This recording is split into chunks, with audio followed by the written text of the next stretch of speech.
उत्तर प्रदेश की सबसे hot seat Amethi और रायबरेली में बस कुछ औपचारिकता ही बाकी रह गई है। राहुल गांधी और प्रियंका गांधी सूत्रों के मुताबिक मैदान में आने वाले हैं। आज हमारे साथ मंच पे राजेश जी यादव जी जुड़े हुए हैं। राजेश जी से जानेंगे कि अमेठी और रायबरेली में अगर गांधी परिवार की वापसी होती है तो उत्तर प्रदेश के राजनीति की गलियारों में हंगामा हो सकता है या कितना फर्क पड़ेगा उत्तर प्रदेश में कांग्रेस कार्यकर्ताओं में। आलोक जी, पहले तो हम अपने जनता को यह कहेंगे, यह 2024 का जो महाकुंभ है चुनावी, इसमें अपना पदार्पण करे।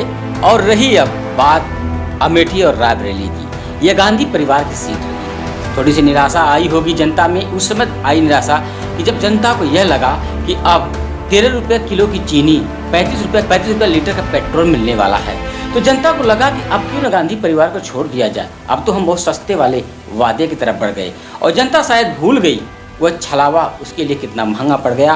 और अपने एक पुश्तैनी कहा जाए तो नेता को उन्होंने वहाँ से दरकिनार कर दिया। स्मृति ईरानी का जो तेवर है चुनाव में, जनता की नाराजगी लगातार खुलकर सामने आ रही है, तो क्या इस चुनाव में कुछ फर्क पड़ेगा इससे? देखो, स्मृति ईरानी एक तो जमीनी अगर मुद्दे की बात की जाए तो कोई जमीनी मुद्दा उनका है नहीं। जो काम सरकार उनकी करती है उस पर वोट नहीं मांगना है उनको विपक्ष के धावा बोल का वोट मांगना है। आपने किया क्या? आपने अमेठी में किया क्या? अपना आप घर बनवा रहे अमेठी में, क्या उन गरीबों घर आपने देखा अमेठी में जिनके घर पे छप्पर नहीं है? क्या स्मृति ईरानी ने उनके घरों के लिए देखा? केवल ये कहना है कि प्रधानमंत्री योजना के तहत लोगों को घर मिल रहा है। थोड़ा आप जायजा ले ली होती जाकर के कि जिनके घर पर आज पूछ के पड़ी हुई है उनका घर कैसे सुधरेगा। 2019 में स्मृति ईरानी ने अमेठी की जनता से वादा किया था कि आपको 13 रुपये किलो की चीनी मिलेगी। आज अमेठी की जनता स्मृति ईरानी से 13 रुपये चीनी की बात कर रही है। तो क्या लगता है आपको कि इससे नुकसान होने जा रहा है बीजेपी का अमेठी में? देखो, बीजेपी का नुकसान हो ना हो, लेकिन एक बात मैं जरूर कहूँगा, 13 रुपये की चीनी कितनी मीठी थी वो जनता अमेठी की खा चुकी है।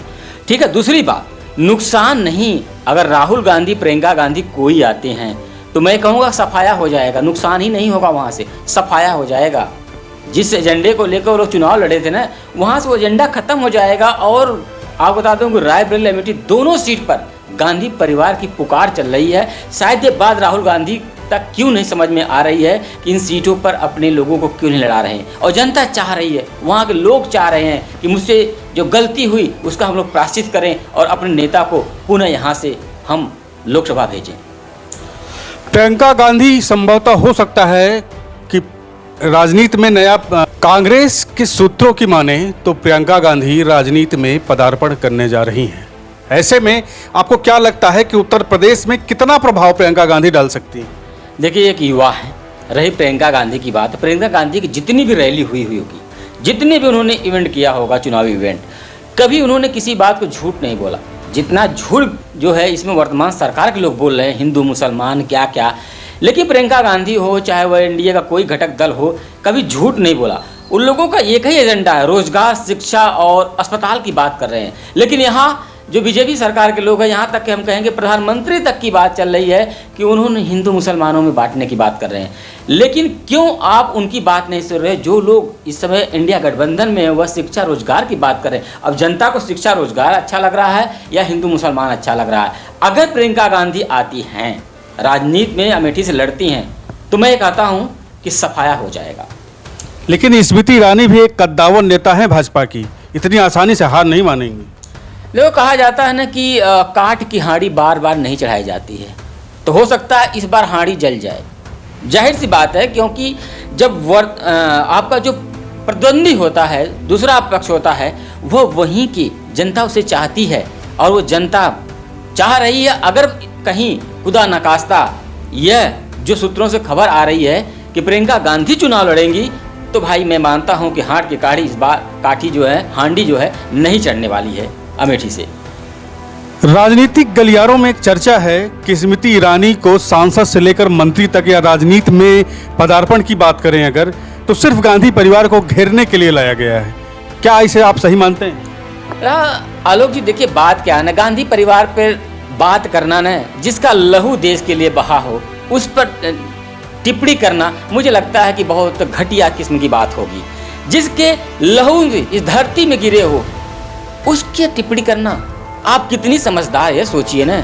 आप जमीनी हकीकत यह है आलोक भाई कि 10 साल आप क्षेत्र में रही हैं, 10 सालों में आपने जनता से बहुत वोट मांगी है, जो आपने काम किया है, और आप उस परिवार के विषय में बात करती है जिसने शहादत दी अपने देश के लिए, जिसका लहू इस मिट्टी में मिला हुआ है, उस पर आप टीका टिप्पणी करती हैं। मुझे नहीं लगता कि यह शोभामान है। स्मृति ईरानी से अमेठी में जब भी कोई पत्रकार सामाजिक मुद्दा या लोकल समस्याओं के बारे में बात करता है, अभी हाल में ही लोगों ने देखा था कि एक दैनिक भास्कर का पत्रकार था जिसने सवाल किया और उसको नौकरी से निकालने की धमकी तक स्मृति ईरानी ने दे डाली।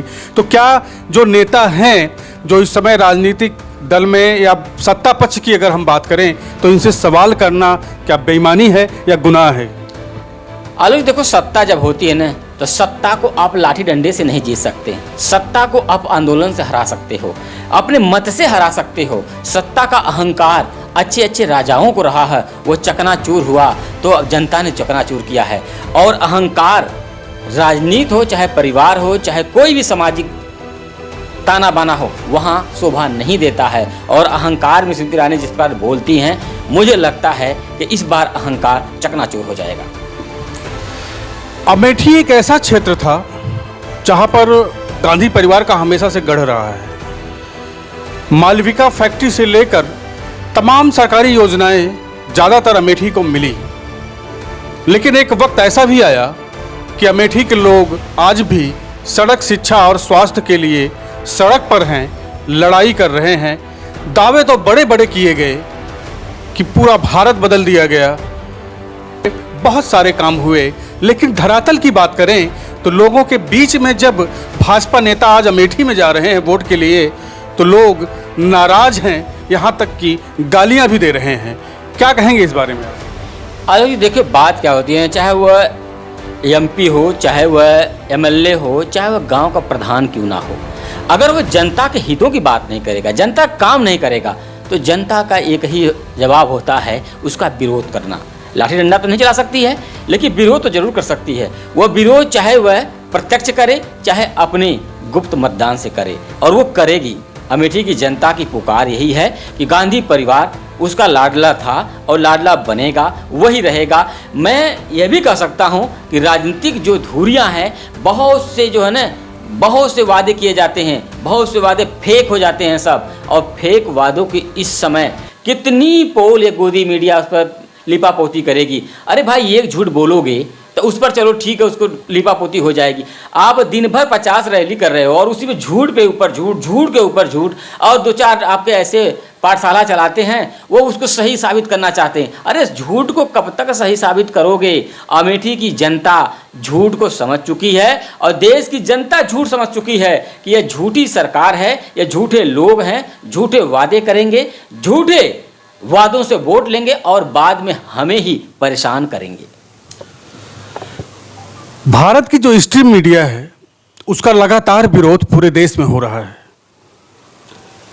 चाहे हम किसी चैनल का नाम नहीं लेंगे, लेकिन हम आपकी जानकारी के लिए बता दें कि जितनी नाराज जनता भारत सरकार से है, मोदी सरकार से है, भाजपा सरकार से है, उतनी ही नाराज जनता भारत की मीडिया से भी है।